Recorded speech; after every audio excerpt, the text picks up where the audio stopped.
Well, it's an immense pleasure to be joined on the line now from the other side of the pond by a gentleman I've been a fan of for many, many years, and that is Mr. George Lynch. Welcome to the show.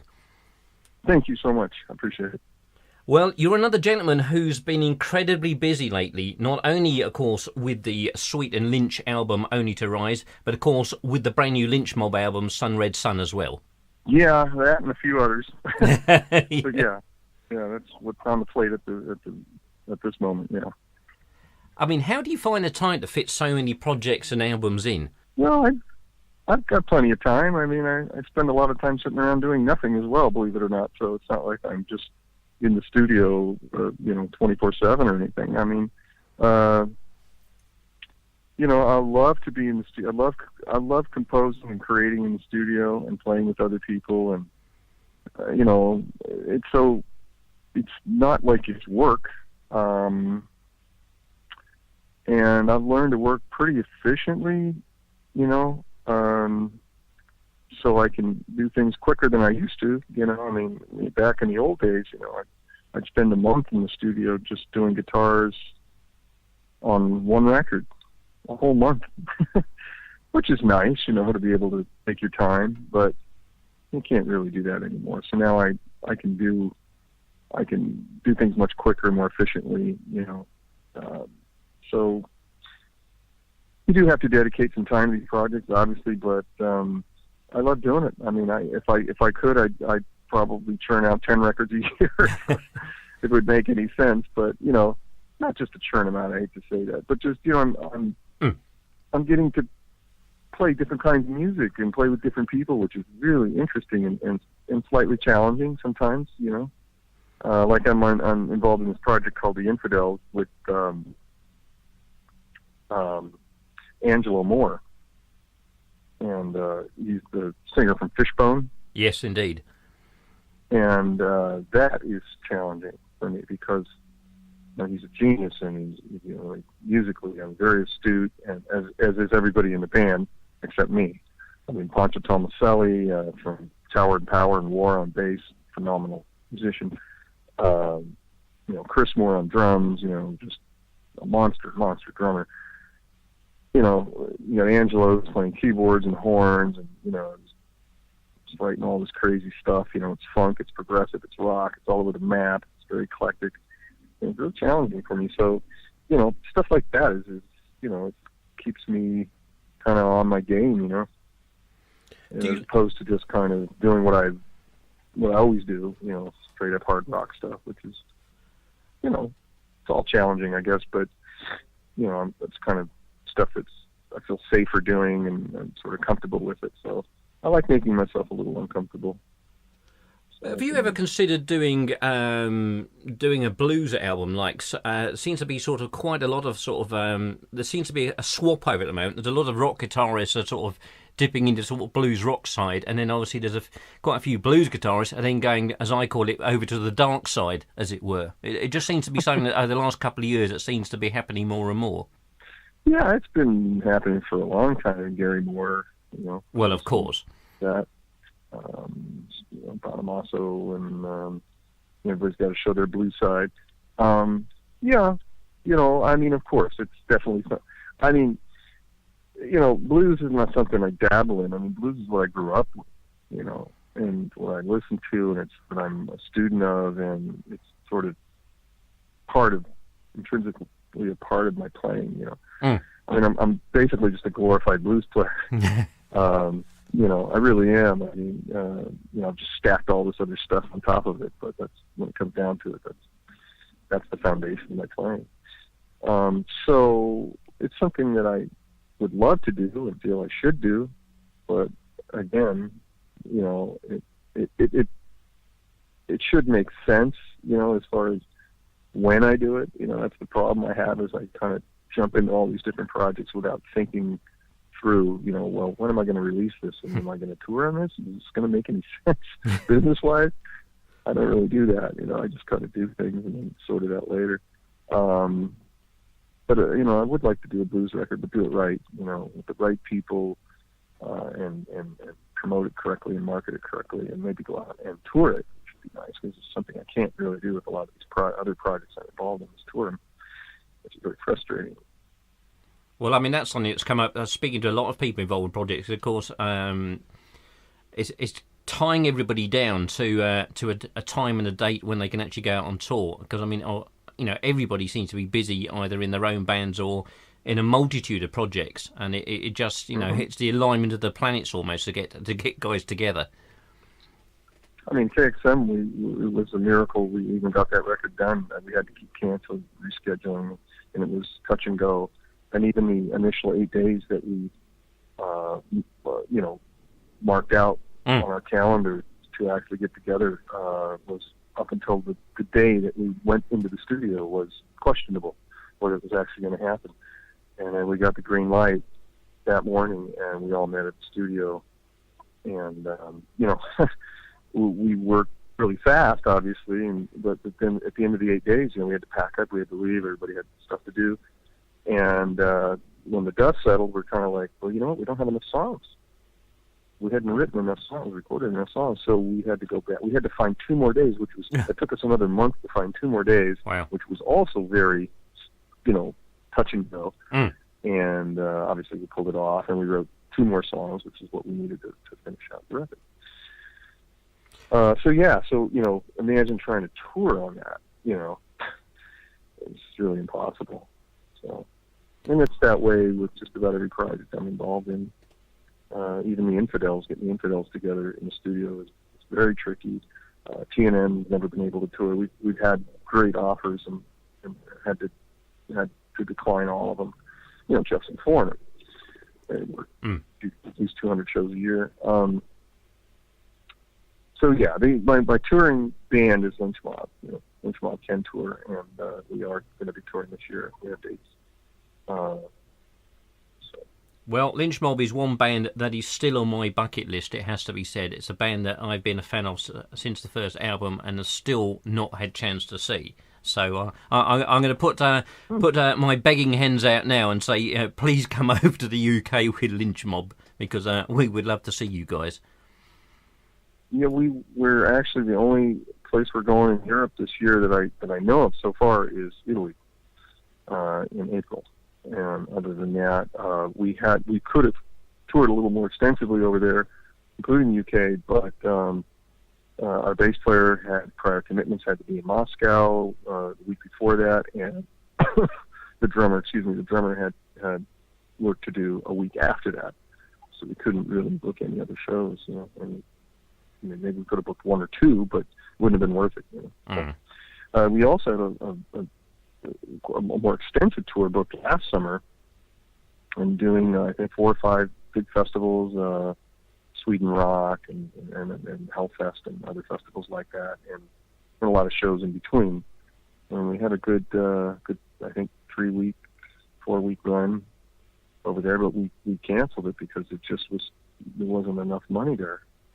It just wasn't. We couldn't make it work.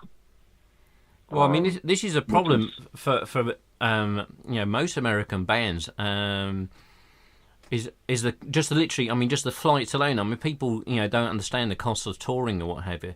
But just to come over for 2 or 3 dates is a phenomenal amount of money.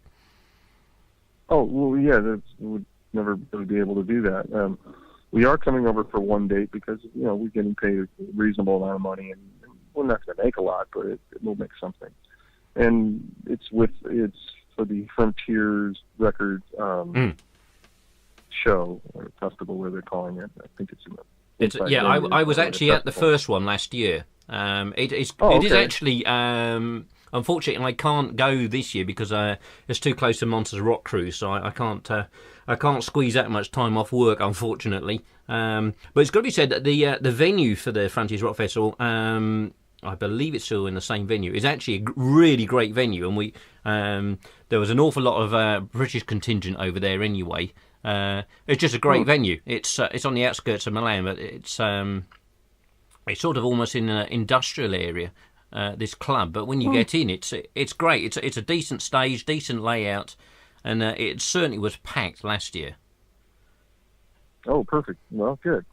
Yeah. So it sucks having to fly halfway around the world just to play one show. I mean, you're not really paying us to get up and play. You're paying us to fly there and back. That's to me, that's the hard part. Hard traveling is no fun. It's like a 20-hour flight, all the connections and everything. And the joys of jet lag to go with it, yeah. Yeah, I would rather just go there and be there for 3 weeks and just stay there and work my way, back, rather than just go there and do a one-off. But anyways, it's fine. We're going to do that. And I have no plans to go back to Europe anytime this year unless, agent surprises us or something. But as you said, yeah, I mean, Lynch Mob is a band that we obviously can, we're known to a certain extent, but, we're kind of on the cusp as far as it even being worthwhile touring, the kind of money that we, guarantees that we make. I mean, we do okay. I mean, some shows better than others, but, it's tricky, especially internationally. That's the thing. I mean, we can play domestically, and that's fine. We tour the States, and we can do okay. But as you said, those plane flights to Europe they'll kill you. I mean, many, many, many thousands and thousands of dollars. And everything else over there is more expensive for us as well. So. Well, I was going to say, I mean, it's generally a shock for most Americans, certainly when they come over to Britain and see the price of everything. I mean, we always laugh over here when we see, certainly on the likes of Facebook, when I see American friends moaning at the price of gas, as you call it, obviously petrol we call it, and going, "Oh, if only we were paying that." You have no idea of how much stuff is. Yeah, you're up in Sweden, it's $9 a gallon or something. Oh, Sweden's phenomenally expensive, absolutely. Yeah. Just one question. Right. Sorry, go on, George. No, I was just going to say we can go ahead and. One question I was going to bring up was obviously with the Sweet and Lynch album. What got you in a position where you were working with Michael Sweet? Is it something that the two of you came up with, or was it something that Frontiers approached you with? Well, Frontiers conceived of this kind of. I guess was their initial idea, and then they brought in Michael to sort of manage the whole thing and produce it. So it's kind of Michael's baby. But Michael brought me in as a real strong second half, And so, yeah, it was very unorthodox. I had never done a project like this. Usually it's a band that the band creates. They wanted to play together. But it, I got to say though, even though it was done in such an unorthodox fashion, I think the results speak for themselves. So, just the next on airport here, got a plane taking off. It's a really noisy spot here. Well, it's an album that has surprised me, and the reason being, I'll be honest in saying I've historically not been a fan of Michael's vocals in the past, not the work he's done with Stryper, etc. However, I don't know what it's about this album, but between the two of you, it really gels, and I'm actually really enjoying this release. Well, thank you. I got to be honest too. I'm not really familiar with Stryper's music. I kind of know what they do. We did some dates together, and I heard him a little bit. And I got to say, and I hate to say this, but I'm not really. It's not my style. I don't really a Stryper fan. But not that I have listened to everything, so maybe I don't really know what they're all about. But when I heard what Michael did on these songs that we did together, I was really blown away. He's not Oni, he's not a lot of things, but he's really good at what he does. And it's dated, but there's nothing wrong with that, No, not as far as I'm concerned. But I think it's sillier as some guys our age try to sound like we're, 28 and play music that we have no business playing.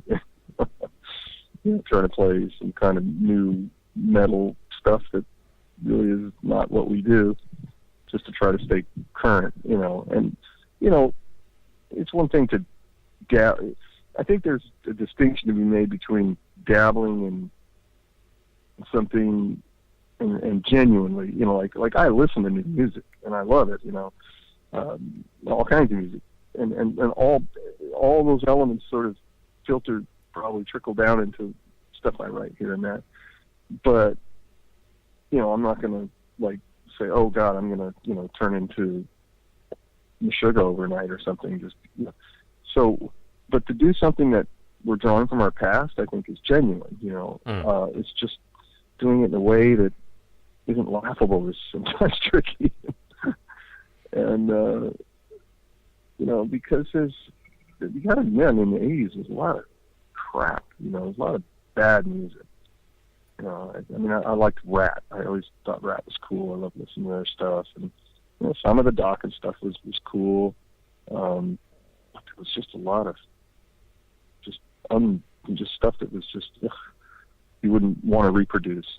So I think that was tricky. It is a strange phenomenon when you back to that era. I'm sorry, go ahead, Mike. No, I was going to say, it is a strange phenomenon that I see with some people, that when they look back, for me, when I look back at the 80s and early 90s with a certain fondness, certainly because the rock scene was huge then. Obviously, LA had its scene and London had a huge scene as well. And there's some people now look at it back with almost embarrassment, as though, hate to admit that they actually listened to that type of music, which I just think is an absolute nonsense. Well, right. I felt that way too at times. You kind of feel like you have to apologize for that, or kind of separate yourself from it. Right. Like it was my idea. It was, it was forced on me, and I was, But it's almost like it's kind of like when you're in a band and you do a record that isn't received very well. And then retroactively based on the perception, the reception of the record, being negative or positive, is how you feel about the record at that point. Right. As the artist. It's like, well, in other words, if people were looking at the 80s, really fond way right now, and it was just like, oh my God, that was the best era of music ever. That was so cool. Then I think a lot of us would change our tune and be like, yeah, we're proud of that. But it, obviously had a very silly aspect to it. The lyrics are superficial, and the look was very, obviously, oh yeah, effeminate, and all this things. A lot of silly music written, and so yeah. I don't know. I think it's just it was a part of the process that led to now. I think now is a lot better than then. Personally, I think the people that are still writing viable music from that era are writing really good music. But, it's just, at this point, for me, I don't have a machine behind me. I don't have Warner Brothers Records and, gigantic management companies and things like that, which could have, just the power of those institutions could have made anybody famous, quite honestly. You didn't even need the band. You had huge radio promotion, you had MTV, you had publicists, you had top-notch music attorneys, and the whole package, this giant machine just rolling, ensuring that you were going to be out in front of everybody and getting noticed and known and recognized and miss. I certainly. All you had to do was just show up. Yes, indeed. I'm certainly very familiar with the fact that you didn't have to play anything, because myself and some drinking buddies actually. We actually formed a band back in the late 80s. None of us could play any instruments, and we never ever played any gigs, but it was just a good way to get into bars and clubs and onto guest lists, and because nobody wanted to admit that they'd never heard of you, and so we thought, right, we'll play on that, and it worked an absolute dream. It has to be said. They have this show that I watch called Brain Games here in the States. And they do all these kind of tests on people to see how your brain will work. Right. Kind of trick you and so forth. And one of them was they would go up to these young people at these concerts and ask them about all these fictitious bands that don't exist. And 98% of them responded as if they knew who the bands were. Oh, I've heard of them. Oh, I love them. Yeah. You know, this kind of thing. Yeah, like you said, people don't want to admit they don't know. No, they don't. One thing I will mention to you before we say goodbye is that you, your good self, are actually partly responsible for the name of the show. And this is due to one small name change was due to a small clip that you did on a doc and compilation video, which in fact I've still got the laserdisc of. That's showing my age now. Where you did something with the guitar buddy, the empty guitar case, swinging it around your neck and doing a spoof advert, and you came up with the phrase "Metal Poser Magazine," so which was slightly. What was the phrase? Metal Poser. It said, "If you buy the guitar buddy, you will get a free copy of Metal Poser Magazine." So I slightly changed that, and along came Rock Poser, and the rest is unfortunate history. Yeah, well, I don't know if I want to get blamed for that name or take credit for it, or whatever you want to call it. Well, you know, I do have a naming, kind of a band naming service. So, you know, I usually charge for that. Which actually would be a good business to have here in Hollywood, where they need that. I'm sure there's one of those name generators, or your first pet and where you first lived, or whatever. I've used those, and it's just, you know, there's 1,000 things I can't use. It's just like, how could somebody give you 1,000 names that are unusable? That's the hardest thing about being a band, is naming the band. Writing the songs and doing the records, that's all easy. It's coming up with a cool name. Absolutely. Well, George, Skeletor. I got a suggestion for Skeletor. I think it's been used. The one I came up with years ago was two. One was Neon Strip, which Strip. Yeah, which I thought was mildly amusing. Yeah, and the spoof band that we was actually called Rude Crow. Rude Crow. Yeah. You know, I think the band makes the name.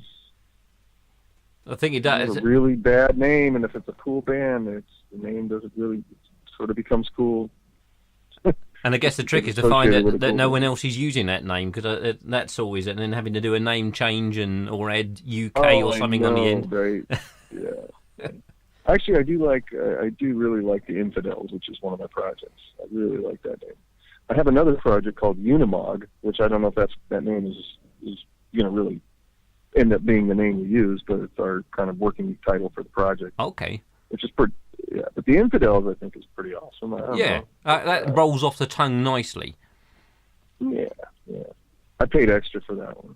The premium service. Well, right, man. Well, thank George, you it's again, been an absolute pleasure chatting to you. I say congratulations on your latest releases, and I know that whatever you bring out, I'm probably going to be a fan of it anyway. I really look forward to hearing the Infidel stuff when it gets released. All right, sounds good. We'll talk again. Cheers, George. Thanks ever so much indeed. Okay.